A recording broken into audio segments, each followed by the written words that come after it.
When was the last time you took a leap of faith, trusting that everything is going to work out? Do you crave growth, or are you merely content with the status quo? If you want more out of your life, out of your career, and out of your relationships, you are in the right place. Take the leap and discover how to create a life by design rather than living it by default. Real success starts with you. Now here's your host, Colleen Biggs. Well, hello, listeners, and welcome back to another episode of Take the Leap. I am your host, Colleen Biggs, and we're counting it down to the big 200. We are at episode 198. I have a huge treat for you today. Another gentleman has snuck his way onto our podcast. I started out this podcast for years and years and years, interviewing females over the last 6 years. And little by little, I've been trickling in the males because I have met some amazing men that are doing such great work in the world. And Joel Zeff is definitely one of those individuals who celebrates everyday successes to increase collaboration. You're going to find out how he does that from 2,500 stages so far that he's been on. So before we get to Joel, though, I do want to thank the sponsor of today's show, Live and Learn. Live and Learn's mission is to empower women to break the cycle of generational poverty. We envision a world where women thrive, strengthening their families and the community. Live and Learn is a nonprofit organization for women that was founded in 2012 to empower women in the Phoenix metro area. It began as an initiative of the Arizona Foundation for Women and became an independent organization in 2014. Live and Learn continues to grow every year to meet the financial education needs and career training for women in our community. To find out more, or if you wish to donate, please visit liveandlearnaz.org. Thank you so much, Live and Learn, for being the sponsor of today's show. All right, let me tell you about this energetic individual that we have with us today. Prepare to laugh, everyone. I've told him, I want to laugh today. I want to have some good times, and he brings it. So Joel Zeff, he creates energy. I love it. In a room, he just creates it. He's dynamic. He's a dynamic speaker, an improvisational, humorist, and author. His interactive performances invite members of the audience to participate in hilarious improvisational exercises that illustrate Joel's central message. I'm already laughing. I can only imagine just being in that room. The organizations and individuals should celebrate everyday successes to increase collaboration, productivity, passion, and innovation is what Joel says. And since 1997, Joel's inspired audiences from Wells Fargo to Samsung to KPMG and even the IRS. Yes, all the dry IRS that everyone thinks could never possibly be inspired. Joel has done it with his masterful public speaking and his nationally renowned motivator. He's a lifelong humorist. And like I said, he's an improvisational actor. So it shouldn't be too tough for him to do some improv with us today. Joel, welcome to today's show. Wow, thank you. That was probably the best introduction on a podcast I've ever received. That was, we could just end the podcast right now. You covered everything. Although I didn't cover everything. I'm upset that I'm not 200. I want 198. No one's going to remember 198. I wanted to be. They're going to remember you. All you have to remember. All you have to remember. You know what? I might just replay this and say, I told you we had a big treat for 200, and here he is. Yeah, that's pretty exciting. Thank you. We could bring you back for 200, which would be really fun to do, just like a fun podcast that's different than what we're doing. I mean, I'm just saying that could be 200. A lot of fun. Yeah. That's pretty. 800's a big deal. Yeah.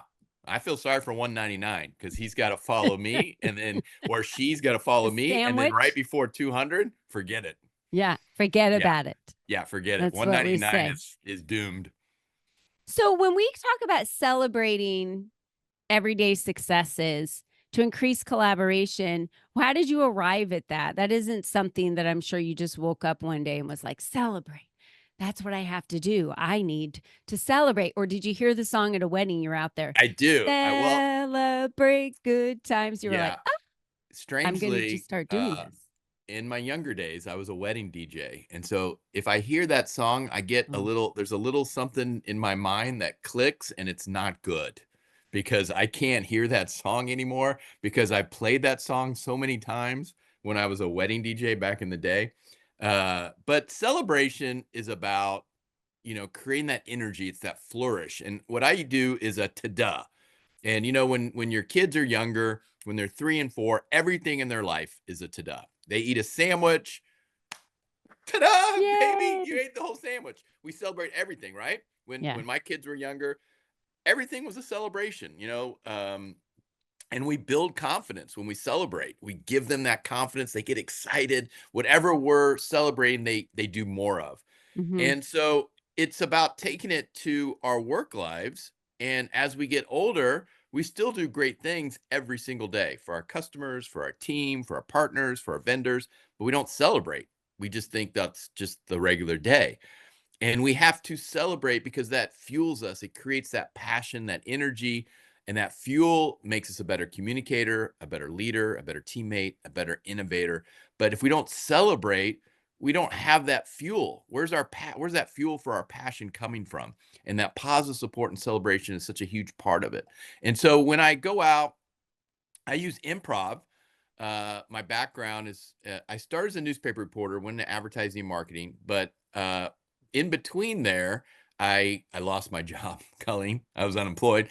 Found a little free time, and started doing comedy, started doing stand up and improv.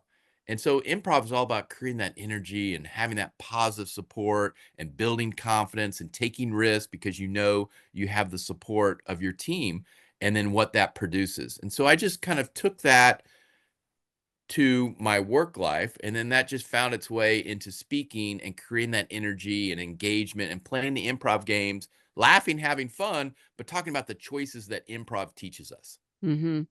Yeah, so going all the way back, I just remember sitting there with my little ones and clapping like, "Yay, you Yeah. pooped for the first time in the Oh, toilet." It was for like sure. huge, right? And then now you're talking all the way from that to improv is scary for people. I mean, I am pretty outgoing. I can demand a room, walk into like I don't have any fear or anything stopping me from walking into any rooms. But when we talk about improv, I immediately think of the word like funny, comedian. And then I say to myself, I'm not funny. I'm not a comedian.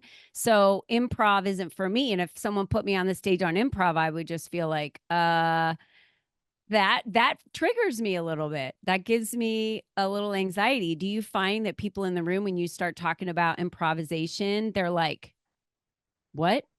What exercise are we going to do right now? What? Well, when I first started, you had to explain what improv was. When I first started speaking in the late 90s, people didn't have a definition or vocabulary for improv. And as it became more popular in the TV shows and Yeah. in the media, and there were other shows that used improv as a way to get from point A to point B in the script, and so it became much more well known. People had an understanding, and then it really trickled down into the high schools and the colleges. They had improv troops, and it really kind of took hold and create a following that everybody that the majority now has a pretty good understanding of what improv is. Now, when somebody walks into an event that I'm speaking at, I'm pretty sure they're not sitting there going, "Man, I hope that speaker does improv and I get a chance to jump on stage with him," because it's about creating an environment. And when we create that environment of opportunity and positive support, and when you put those two things together, it's amazing what people can accomplish. And I say in my keynote, I don't always speak to fun groups of people, where people are just like, woo, and The they're IRS cheering, is and not. everybody gets an iPad, or they're giving out Apple Watches to or hoodies. Sometimes I speak to, like, legal. I speak to the legal ops or the legal team, a little more introverted, little, the energy's not there. Analytical. Hmm. Analytical. Hmm. There's a lot of other industries that would be their description. And it's about creating that environment where we're going to support each other. And then when I bring people up on stage, I give them something. I give them opportunity to be creative, to work together as a team, to play that improv game. And then the audience gives them positive support through their laughter and applause. And when you put those two things together, I'm telling you, it's amazing what people can accomplish. I have full confidence, Colleen, that you would be incredible in an improv game with the right direction and leadership and creating that environment. I'm not just asking someone, I'm just not throwing people up on stage and go do an improv game, be a ballerina. It's about creating an environment Yeah. where we can build confidence and we support each other. And that relates right back to our work lives. That's the environment and culture that we all want. We want that positive support. We want an environment that creates opportunity for us because that's what we all want. And then we want someone to give us that appreciation and that positive support. And when we get those two things, and that's what I'm proving by using the improv game, it's amazing what we can do as a team, as a leader, as an innovator, how focused we are, how we take responsibility, how we take ownership, and how we're accountable. What have you seen come out of these exercises that you've done with, more than 2,500 corporations? Yeah. What is the feedback that you receive from the leaders maybe afterwards? Well, people want to laugh and they want to play, no matter what your job title is: IT, accounting, legal. You mentioned the IRS. I've spoken to Social Security. I've spoken to the Army. Name your government agency. I've probably spoken to them. And no matter where you are in your life, in your career, people want to laugh. They want to play. They're just not given the opportunity. And I come on stage and I create that opportunity. And when you create that energy, you're giving something to an audience. And people, that release of laughter, it energizes us. It makes us forget some of our challenges or obstacles or problems. It creates this positive energy. It releases endorphins and adrenaline when you laugh. It's a really important part of life. And so when you create that for an audience, you get that energy, and it goes back into the teams. It goes back into productivity. It goes back into being successful and creating that level of respect. And there's so much good that comes from that. And I say in my keynote, Colleen, one of the first things I say is, look, if all you get out of this is that you laugh and have fun, I'm cool. It's all right. There's no better way to spend an hour than laughing and having fun. If that's all you get out of the next hour, I'm fine. But I'm going to talk about these choices, about teamwork and leadership and change, what improv teaches us. And I think some of those choices will help us keep that passion up, keep that stress down, get that energy and that engagement to build that success. Do you think that a lot of times in these exercises, it's the first time that another team member has seen a person in this light? Oh, for sure. Especially, look, no one wakes up, has breakfast at the event buffet, and gets their eggs and a little bacon, those little tiny potatoes, and no one goes, man, I hope our VP of accounting acts like a ballerina today on stage. Man, if I could see our CEO become a bull rider, that'd be a good event. No one's planning for any of that. And Yeah. so when you see people take that step out of their comfort zone and be a bull rider, a ballerina, all these things have happened. Um, Stand on a chair and act like a giraffe, be a dolphin. y- They're not it's just hypnotized, right? no, No, no, they're not that's a great hypnotized. It's just no. exercise. Yeah. Yeah. It's again, it's amazing what happens when you have that positive support. You could see it in their physical, you could Yeah. see it in their eyes and in their body language when they get that laugh and applause. Sometimes when people start, when we're playing an improv game, they might be a little tentative. You can tell, maybe their excuse me, their voice is down a little bit, or you could just kind of tell someone's a little tentative. And I do something or I create something and the audience gives that audience volunteer some laughter, some applause. And you could see them, their shoulders rear back, their eyes get big, and they build confidence and they just start doing more. And what happens? The audience laughs more. And then Yeah. what do? They Do do more. more. And then the Yeah. audience laughs more. And it just creates this energy. And then the next audience volunteers that come in, they're going to build on that support. They're going to add to it. Yeah. And then next thing you know, someone's being a ballerina. Someone is I have a game called Road Trip where we do 4 different emotions, and as each person joins the road trip, everybody in the car has to take on that emotion. So everybody's happy, and then everybody's sad, and everybody's angry. And it's super fun and super funny, and you never know what people are going to say or do. And you could see the energy build through the audience participation, through that positive support, through the support of the volunteers. And I am surprised. Every time I speak, I am surprised. But what people do, how they interact, how they engage, what they do within the games, how they embrace the games. Yeah. Again, no matter what, no matter how and many of my clients, describe themselves as boring. We're like, oh, we're real low energy. We're very introverted. We're really boring. So I can't. That usually is how the conversation starts, and it's amazing what happens when you give these people the opportunity, because they do produce people. All of us are creative, even the Yeah. people that think they're not creative. All of us want to play. All of us want to laugh. We need to play as For sure. humans. Yeah. I mean, that's a big, I was just reading a book called F Your Feelings. And pretty much in this book, Ryan Mumsey, I believe is his name. And what he talks about is play Mhm. and laughter and fun, and how it needs to be an integral piece of our life and not planned, just play and fun and laughter. And yeah, I think that's why people will watch for, cat videos and things that just make them Yeah. laugh. Like I Yeah. love little kid videos that just kids do the craziest things, and it just makes me laugh. Like literally like belly laugh, Yeah. you know? People want to laugh for sure. And you need that in your work, no matter how serious your job is. Yeah. All of our jobs are serious, Yeah, all of but them.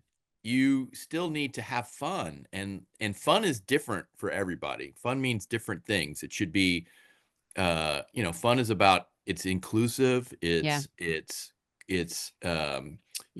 fun is not about offending or putting somebody in a certain situation. It's inclusive. It's about all of us. It's about creating that environment where we enjoy the moment. And so fun means different things for different people. And so leaders have to create that. If you want to retain your employees, if they're not having fun, they're going to go work someplace else. I don't care what the economy is, there's always a job. People always want passionate, energized people. And I tell in my keynote, if you don't create opportunity, if you don't give people positive support and appreciation, they're going to leave. They're going to turn into bye-bye people. Bye-bye people walk among us. They don't care. Eventually, they're going to realize they don't care, and then they're not happy, and they're going to go work someplace else because they're not receiving that appreciation, that positive support, or that opportunity. And if you don't get those two things, you're not very happy. No, you're not. It's amazing. I had done a study at one of the offices I worked at, and I started asking all of the support staff and the individuals in support what they craved, where they wanted to go in the company, what they appreciated, areas that we could improve. It was hands down, every single person said the same thing. If I would just get more thank yous, if someone would just appreciate me more and just say thank you. I'm not looking for a raise or days off or, all these big celebrations. But if someone would just say thank you more, I would work harder and longer hours without more pay. I'm not even appreciated. Just a simple thank you. And Yeah. so, what you're telling us with these everyday successes, so many individuals, especially high performers, that's what this book was about as well. And I work with a lot of high performers, and I'm sure you're in rooms with a lot of high performers. They're very I'm in a room goal. right now with a high performer. Yes, you are. Yes, you are, sir. We're very driven. We're very goal oriented. So there's a part of us, I believe, that forgets to celebrate maybe the easy thing that was a win.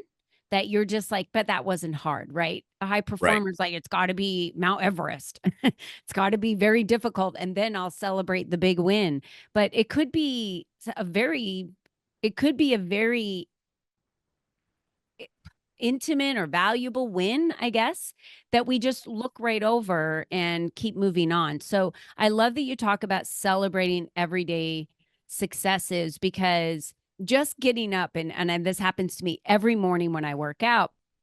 I work out with a virtual personal trainer, and they'll say you won the day because you started your day with the workout. Like you did it. You starting, it's the hardest part, but you did it. Now, no matter what you do for the rest of the day, you got this out of the way. Like, good for you. And I think, well, there's so many more things I have to get done today, and I'm not really focused, but they're trying to tell me like celebrate this win of even starting the workout. But then Yeah. when you finish, celebrate the win. You know, we've all heard the story about making your bed. That's like a win in the morning because you did something or put one thing on your schedule that you have to get done today. And that's the one thing you need to get done to move towards your goals. And that's the win.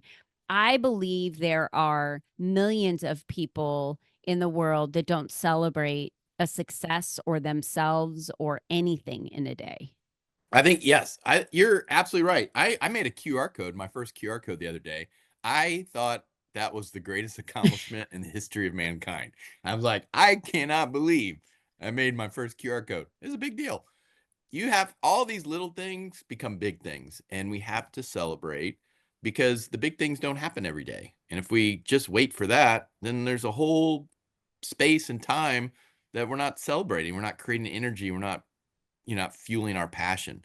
Yeah. And the other thing I talk about is to give other people that positive support. And every day, here's the challenge. Every day when you go home from work, you think about all the people that you had contact with, customers, clients, partners, team members, vendors.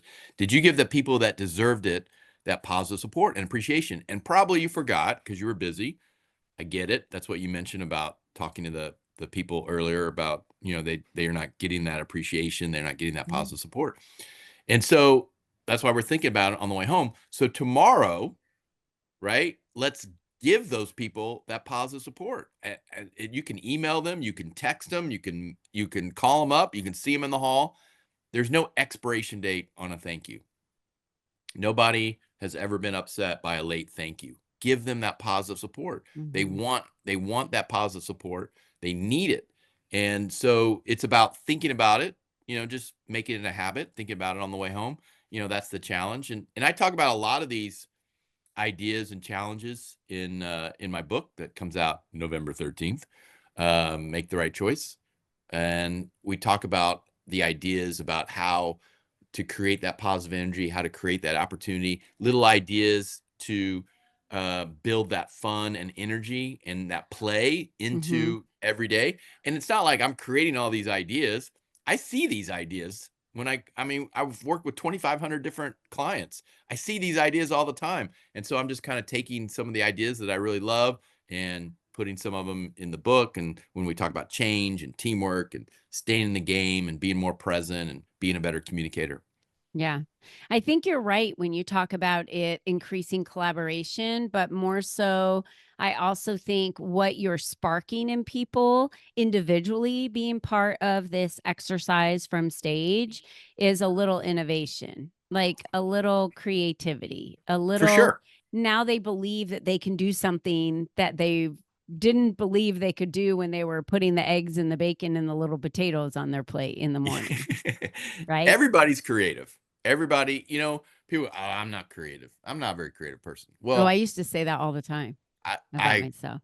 yeah, because they say, well, I'm not an artist. I don't play the piano. I can't okay, that's some forms of creativity, but that's not all forms of creativity. And if you can solve a problem, if you can get from point A to point B, you solved a problem. That's creativity. You created Yeah. something. And so it's not always about being a musician or an artist or a singer. It's about more than that. Creativity is many, many things, and we're all problem solvers. None of us sit around not solving problems. I mean, just figuring out what to eat for dinner, we're solving creatively a problem. And so it's about just enhancing that and celebrating that and realizing that you are creative Mhm. and not to be afraid to take that risk, to take that leap.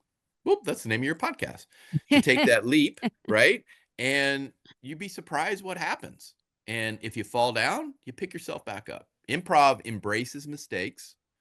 It embraces risk and embraces change by creating that positive, supportive environment. But you never know where you're going to go if you don't take that chance, if you don't take that leap. Name of Colleen's podcast. It's seriously, improv is just improvisation to what maybe you originally had planned. And I love it because it's not scripted and you can do whatever you want. There's no mistake in that improv. So I love that. Everybody Yeah. improvs. If you go to lunch with a Sure. friend, you're improving. You don't have a script. No. The difference is your goal at lunch is not to be funny.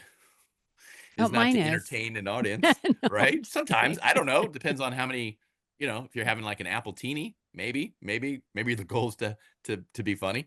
But it's the same. Everybody improvises.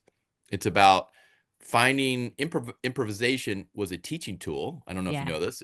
It was developed by a woman named Viola Spolin at NYU in the late 30s.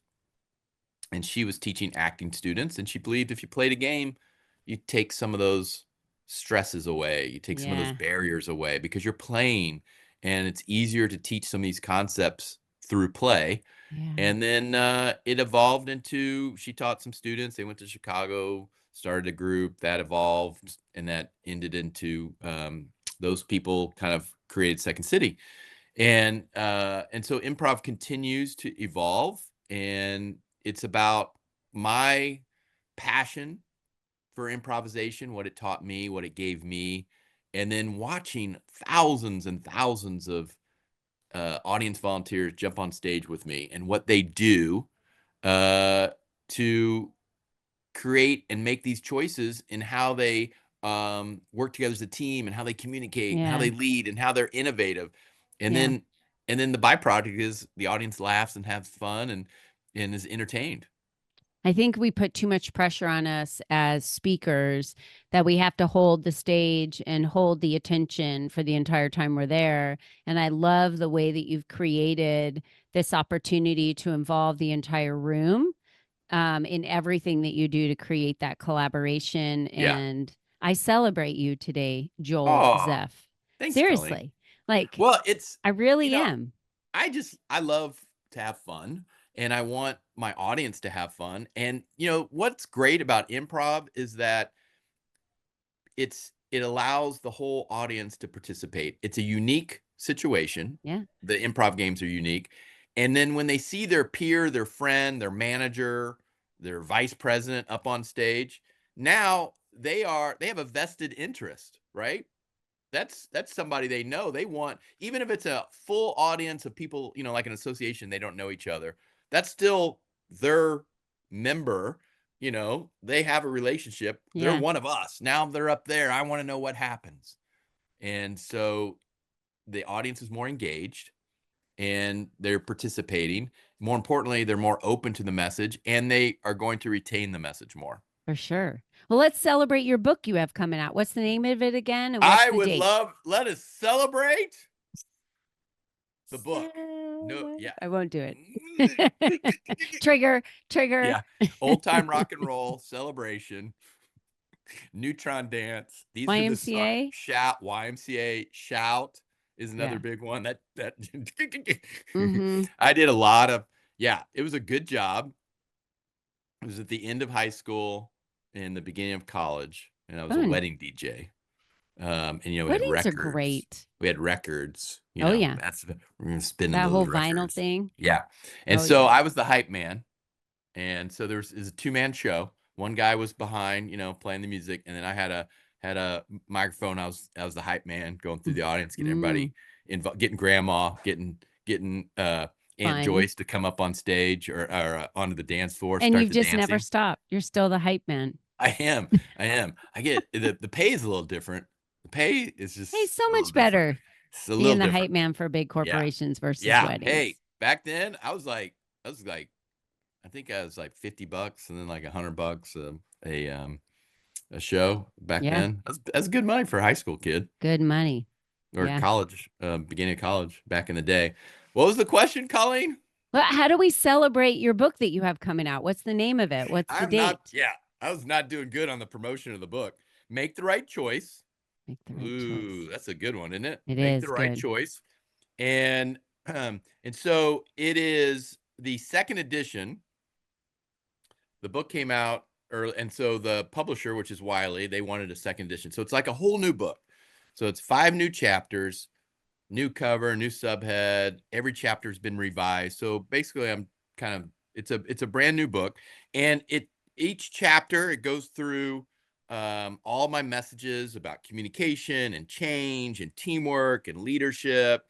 And we talk about the choices that improv teaches in regards to those messages, and more importantly, those choices, how we can make those at work, and then lots of ideas and fun stories and silly stories, and it comes out November 13th. November 13th. That's what I was looking for. And you can reach Amazon, Barnes and Noble. Oh, nice. You can reach Joel at joelzeff.com. I'm assuming your book's going to be on the website directing us as well. And it is a brand new website, Colleen. Oh, nice. Yeah. I think this is the first podcast that I'm promoting the new website. Nice. Yes. Guest number 198 was a new website. Well, I'm not, it's not off the table that I'm not going to invite you back for 200. I just want you to know that. I'm really excited about that. I think we could do some really fun things with that episode. We didn't even talk about my magic harmonica. Oh, we did. Oh, well, maybe we should just use that as a lead to get people excited about the magic harmonica. Will you play the harmonica? Yeah, because originally when we talked, not today if we're out of time, but you talked in some of your materials about what was that moment, that your leap moment into something else. And my story has to do with this magic harmonica. This was my leaping moment. And then there's a chapter in the book about when I lose my job at a newspaper here in Dallas, and I had this magic harmonica, and what happened, and how that inspired and motivated me, and what it taught me. And it's this magic harmonica. But I'm going to put it away smaller than a whole set of drums. I always love it when you watch a band get together and the guy comes up with the harmonica in his pocket and he's like, okay, I'm ready to play. There's no tuning, and then it takes the guy with the drums, because my husband's a professional drummer, takes the guy with the drums, like an entire truckload that he had to load, unload, set it up, and you walk on stage with your harmonica like, hey, what's taking y'all so long? Let's go. Yeah. The other thing is, if you have no musical ability like myself, you can play the harmonica a little bit and people go, oh, that sounds pretty good. And you've just faked them out. But it's not. I have no musical ability, but I did play the magic harmonica the day I lost my job. And that's the story. And there's a whole chapter in the book. And if we can talk about it at episode number 200. That'll be so much fun. I want to put something together. So it's got to be a skit or something really good. Well, maybe we can do some improving like we have today. We can play the harmonica. It'll be a lot of fun. Seriously, it'll be a lot of fun. I can't wait. Sure. So you can follow Joel Zeff, the Joel Zeff on Facebook, Joel Zeff on LinkedIn. Yep. Joel's just a regular guy like all of us. So get out there, slide in his DMs, send him a message, connect with him on LinkedIn. I always like to tell everybody that it doesn't matter who they are. Someone you might follow that is an influencer and you're like, oh, they would never respond to me. I'm like, you'd be surprised. Just slide in their DMs and send them a message. Yeah. And they probably will respond to you. Yeah. I will connect with people. I connect with people. I love LinkedIn. It's my primary social media. And I love connecting with people. And actually I get a lot of business through LinkedIn.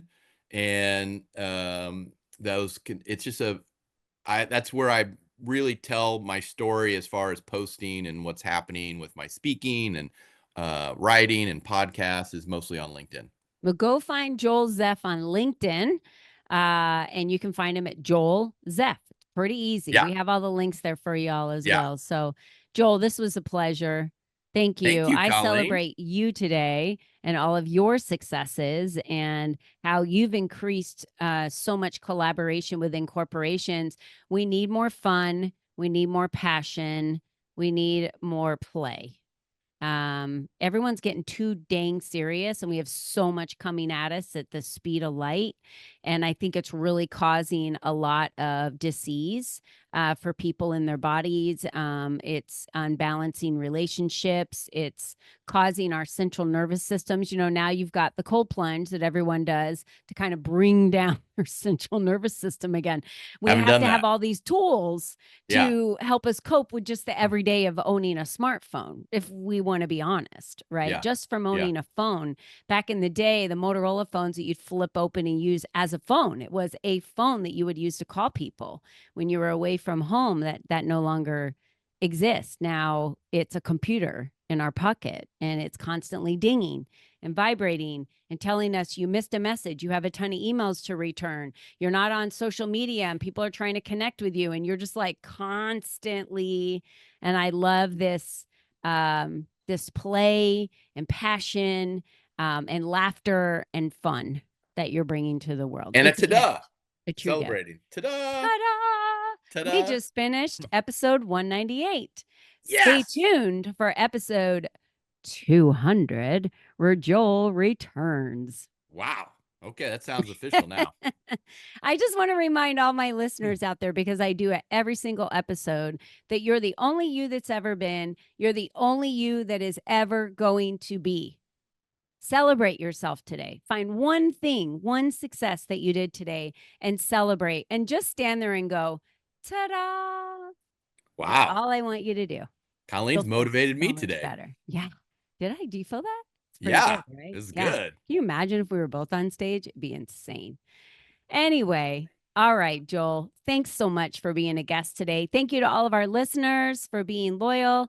Thank you for joining us. And we are excited to get to episode 200. So hang around as we finish up episode 199 and celebrate, like almost a decade of interviewing amazing individuals such as Joel Zeff. That's Thank awesome. you again, Joel, for being Thank you. a guest today. And to all of you, remember, until next time, be you and be strong. Bye-bye for now.